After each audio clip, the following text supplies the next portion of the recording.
اور اس کے بارے میں ہمیں کہہ دیا کہ میرا نام لیا کرو، میرے نام لینے میں تمہیں بہت برکتیں ملیں گی، بڑی رحمتیں تم پر اتریں گی، اور اس سے کاروبار میں برکت ہوگی، صحت میں برکت ہوگی، آپس میں اتفاق و اتحاد پیدا ہوگا۔ صرف اللہ اللہ کا نام لینے میں بڑی برکت ہے۔ قرآن کریم کی اس آیت میں فرمایا تبارک اسم ربک، تیرے رب کا نام بڑا برکت والا ہے۔ تو میں آپ اپنی زبان سے کہتا ہوں، آپ کہتے ہیں کہ اللہ کے نام میں بڑی برکت، لیکن اللہ خود فرما رہے ہیں کہ تیرے رب کے نام میں بڑی برکتیں ہیں، بہت برکت والا یہ نام ہے۔ اور اسی لیے اولیاء اللہ، صوفیاء اعظام جگہ جگہ اور بار بار اپنے مجلسوں میں، اپنے بیانات میں اس کی تلقین فرماتے رہتے ہیں کہ کچھ وقت کے لیے اللہ کا نام لینا چاہیے، اللہ اللہ کرنا چاہیے۔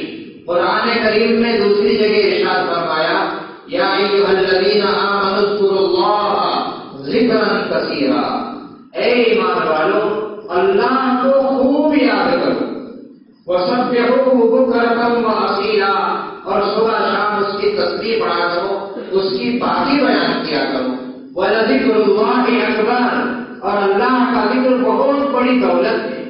تو ان تمام آیات سے یہ پتہ چلتا ہے کہ ہمیں کچھ وقت ایسا نکالنا چاہیے کہ جس طریقے سے ہم اپنی بیوی سے گفتگو کرتے ہیں، اپنے بھائیوں سے گفتگو کرتے ہیں، اپنے دوستوں سے بات چیت کرتے ہیں، تو کبھی ہم اپنے اللہ کا نام بھی لیں، تھوڑی دیر بیٹھ کر کے اللہ اللہ پڑھیں، اللہ اللہ کریں، لا الہ الا اللہ کی تسبیح پڑھیں۔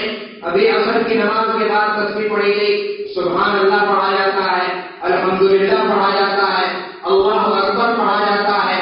جناب رسول اکرم صلی اللہ علیہ وسلم کے پاس حضرت فاطمہ رضی اللہ تعالیٰ عنہا تشریف لائی، کہنے لگی حضرت مجھے ایک خادم کی ضرورت ہے، چکی پیستے پیستے میرے ہاتھوں میں زخم ہو گئے ہیں، گڈھے پڑ گئے ہیں، تو آپ مجھے خادم عنایت فرمائیں۔ رسول اللہ صلی اللہ علیہ وسلم نے ارشاد فرمایا کہ اب میں آپ کو اس خادم سے بہتر چیز نہ بتلا دوں؟ فرمایا ضرور بتائیے۔ آپ صلی اللہ علیہ وسلم نے ارشاد فرمایا کہ صبح کی نماز کے بعد، عصر کی نماز کے بعد اور سوتے وقت یہ 33 مرتبہ سبحان اللہ، 33 مرتبہ الحمدللہ اور 34 مرتبہ اللہ اکبر پڑھ لیا کرو، یہ تمہارے لیے دنیا کی تمام چیزوں سے بہتر ہے۔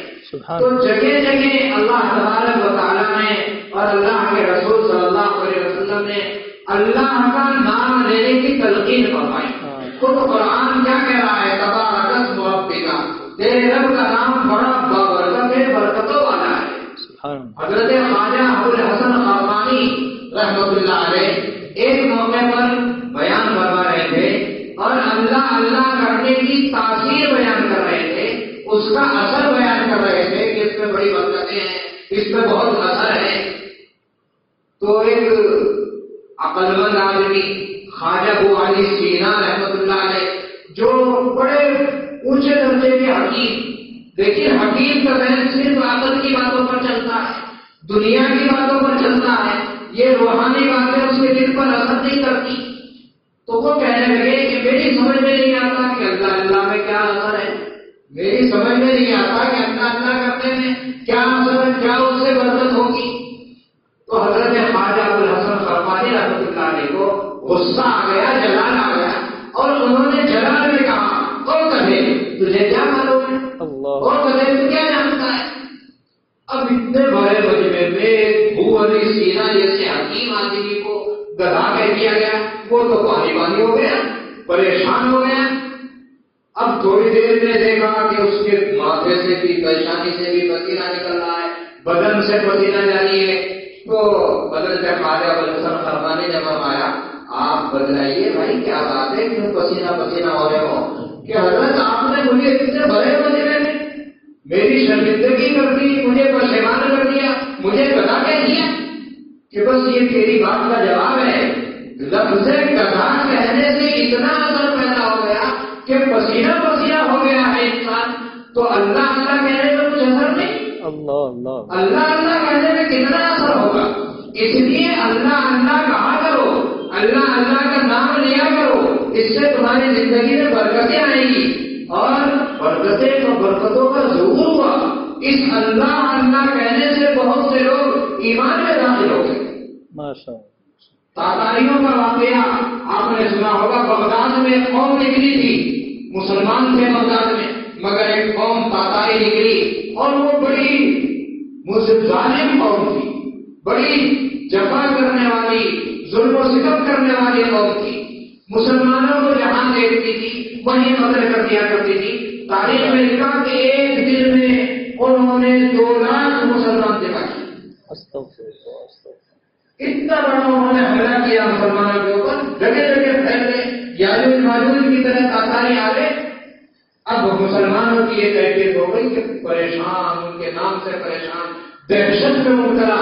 جہاں بھی پتا لگ گیا کہ تاتاری ایک آدمی آیا تو 100 مسلمان باہر میدان چھوڑ کر کے نکل جایا کرتے تھے, گاؤں چھوڑ دیا کرتے تھے. ایک موقع پر ایک گاؤں میں انہیں کا شہزادہ چلا گیا تو اس کے ڈر سے سارے گاؤں والے باہر نکل گئے, گاؤں خالی کر دیا. مگر خیر خواجہ احمد دربندی ایک بزرگ ہے, نقشبندی سلسلے کے بزرگ, وہ وہاں تشریف فرما تھے. مسجد میں وہ رہا کرتے تھے. ایک ان کا خالد تھا, مسجد میں اللہ اللہ کیا کرتے تھے. وہ مسجد چھوڑ کر نہیں گئے. اس کو شہزادے کو اطلاع دی گئی کہ آپ کے ڈر سے سارے مسلمانوں نے گاؤں خالی کر دیا, مگر 2 آدمی مسجد میں وہ نہیں نکلے.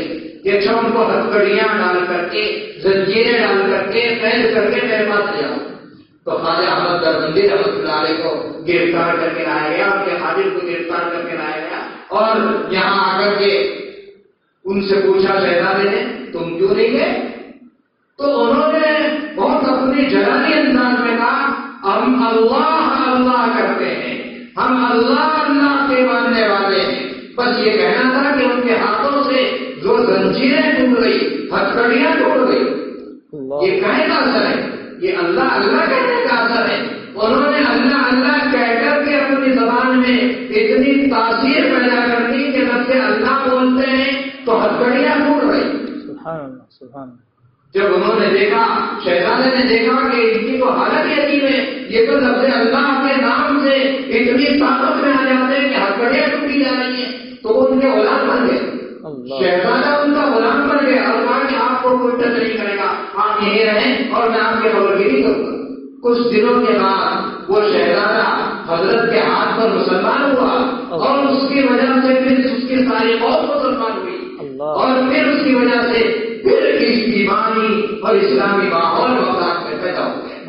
یہ کہنے کی برکت ہے, اللہ اللہ کرنے کی برکت ہوئی. خواجہ احمد دربندی نے اگر اپنے اندر اللہ اللہ کی کیفیت نہ پیدا کی ہوتی تو بغداد کا ماحول نہ بدلتا. علامہ اقبال رحمۃ اللہ علیہ نے فرمایا تھا ہے آیا یوں رشے تاتار کے خزانے سے, ہے آیا یوں رشے تاتار کے خزانے سے, پاسبان مل گئے کعبے کو صنم بنانے سے. جہاں بت تھے, بت گھر تھے, بتوں کے پوجنے والے تھے, انہیں اللہ تبارک و تعالیٰ نے پاسبان پیدا کر دیے, اسلام کے محافظ پیدا کر دیے. صرف اللہ اللہ کی برکت. اور ایسے ہی نہیں, ایک خواجہ حسن صواب تھے, پاکستان کے ایک بزرگ تھے, پاکستان میں رہا کرتے تھے. انہوں نے اپنے علاقے میں یہ تلقین شروع کی, اللہ اللہ نام پڑھا کرو, اللہ اللہ کا نام لیا کرو. تو ان کے نام لینے میں ایک عجیب تاثیر تھی کہ غیر مسلم ان کی صحبت میں رہ کر مسلمان ہو جاتے تھے, ان کی صحبت میں بیٹھ کر مسلمان ہو جایا کرتے تھے. ان کے خلاف کسی نے شکایت کر دی کہ یہ تو زبردستی ہندوؤں کو مسلمان بناتے ہیں. ان کو بلا لیا گیا, عدالت میں بلا لیا گیا.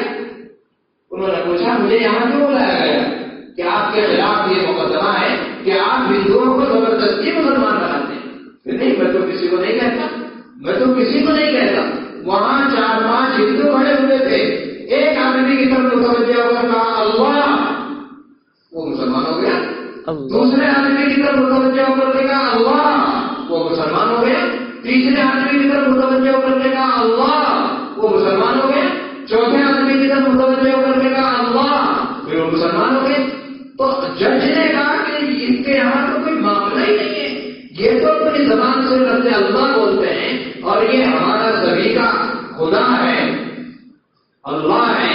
سب کا رب ہے، اس کا نام یہ کہتے ہیں اور اس نام سے ایسی تاثیر پیدا ہو رہی ہے کہ سب مسلمان ہوتے جا رہے ہیں. تو ان کے خلاف مقدمہ چلانا یہ تو بالکل ہی بےجا بات ہے. چنانچہ مقدمہ خالی کر دیا. اللہ اکبر. تو بزرگوں اور دوستوں، بات کہنے کی ہے کہ جب سے اللہ اللہ کرنے ہم نے سیکھا نہیں، یہ پہلے سیکھنا پڑتا ہے. بزرگوں کے خانقاہوں میں جا کر کے اس کو سیکھنا پڑتا ہے، پھر اس کو اپنی زندگی میں ایک مقدار کے مطابق بتانا پڑتا ہے، تب جا کر کے اس کے اندر ایک اثر پیدا ہوتا ہے. اب تو ہم اللہ اللہ کہیں تو ہمارے دل پر یہ اثر نہیں ہوگا، کیونکہ وہ تاثیر ابھی ہم نے اس کے اندر پیدا نہیں کی. رب اللہ ہمیں تو اپنے اعتبار سے تاثیر ہے، لیکن ہر چیز کی ایک مقدار ہوتی ہے. بغیر مقدار میں اس کو استعمال کیا جائے گا کوئی اثر نہیں. ابھی اگر مولانا ارشد صاحب نے ایک مثال دی کہ حکیم اپنے گھر آئے اور کوئی نسخہ اس سے نہ لیا جائے تو اس کی حکیم کی قدردانی نہیں ہوتی. حکیم کیا بتاتا ہے؟ نسخہ بتاتا ہے، مگر اس نسخے کو آپ گھر میں رکھ دیں اور اس کو استعمال نہ کریں اور اس کے بدلائے ہوئے نسخے کے مطابق عمل نہ کریں تو اس سے کوئی فائدہ نہیں ہوگا. ہر چیز کی ایک مقدار ہوتی ہے. ابھی ہمارے یہاں بخار چل رہا ہے، ٹائیفائڈ بخار، تو ڈاکٹروں نے بتایا کہ حضرت اس کا جو مقدار ہے، اس کا کورس ہے 15 دن کا کورس ہے. اگر 15 دن آپ نے مسلسل اس کا علاج کیا، کورس پورا کر لیا تو یہ اندر سے نکل جائے گا، اور اگر کورس پورا نہیں کیا تو یہ اندر سے نہیں نکلے گا، پھر آ جائے گا لوٹ کر کے. تو دیکھیے ڈاکٹر ایک دنیا دار آدمی، اس کی بات پر اعتماد کر کے اس مقدار کو پورا کیا جا رہا ہے. 15 دن کا کورس پورا کیا جا رہا ہے. تو یہ تو اللہ اللہ کرنے والے بتائیں گے، بزرگان دین بتائیں گے، اہل اللہ بتائیں گے کہ ہمیں اللہ اللہ کیسے کرنا ہے اور کتنا کرنا ہے، تب جا کر کے اس کے اندر اثر پیدا ہوگا. اسی لیے خانقاہوں میں، رائے پور کے خانقاہوں یا چھٹپل پور میں، جامعہ کاشمیر چھٹپل پور میں حضرت مولانا محمد عاشق صاحب خانقاہ چلاتے ہیں. وہاں خانقاہ ہے کاشمیر میں، وہاں لوگوں کو اللہ اللہ کرنا سکھایا جاتا ہے. حضرت مولانا محمد ارشد صاحب کو انہوں نے خلافت سے نوازا. آپ ان سے رجوع ہو جائیے اور ان سے پوچھیے کیسے اللہ اللہ کرنا ہے، کتنی مقدار میں کرنا ہے، تو انشاءاللہ اس کے برکات ظاہر ہوں گے، اثرات ہماری زندگی میں آئیں گے اور ہماری زندگی میں انقلاب آئے گا. بغیر اللہ کے ہمیں کچھ حاصل نہیں ہو سکتا. اللہ تبارک و تعالیٰ ہم سب کو اللہ کی معرفت نصیب فرمائے، اللہ کو ہم پہچاننے والے بن جائیں اور اللہ اللہ کرنے کی ہمیں توفیق عطا فرمائے. آمین. وآخر دعوانا الحمدللہ رب العالمین.